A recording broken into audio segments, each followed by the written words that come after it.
ఎవరు ఎంతలో ఉండాలో అంతలోనే ఉండాలి. కాదు, కూడదు అని రెచ్చిపోతే మాత్రం తీవ్రమైనటువంటి ఇబ్బందులు ఎదుర్కోవాల్సి వస్తుందని భారత ప్రభుత్వం ఇప్పుడు బంగ్లాదేశ్కి చెందినటువంటి హై కమిషనర్ రిజాజ్ హమీదుల్లాకి అయితే వార్నింగ్ ఇచ్చింది. మన దౌత్యవేత్తలు ఆయన్ని పిలిపించి గట్టిగానే వార్నింగ్ ఇచ్చారు. అంటే ఇంతకు ముందు కూడా మీరు 7 సిస్టర్ ని ఆక్రమిస్తాం, ముట్టడిస్తాం అన్నారు మొన్న. అలాగే ఇప్పుడేమొచ్చేసి బంగ్లాదేశ్లో ఉన్నటువంటి మా దౌత్య కార్యాలయానికి బెదిరింపులు వచ్చాయి.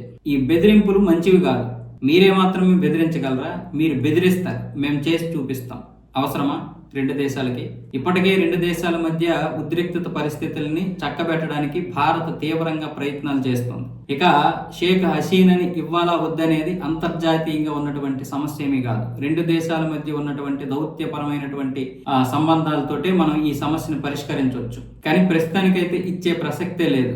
కానీ భారతదేశాన్ని కానీ లేదా భారతీయుల్ని కానీ దౌత్య కార్యాలయంలో ఉన్నటువంటి అధికారులు కానీ బెదిరించే ప్రయత్నాలు చేస్తే మాత్రం ఊరుకునేది లేదని ఇప్పుడు మన విదేశాంగ శాఖ అయితే ఒక ప్రకటన విడుదల చేసింది. అలాగే బంగ్లాదేశ్కి చెందినటువంటి హై కమిషనర్కి సమన్లు కూడా జారీ చేసింది.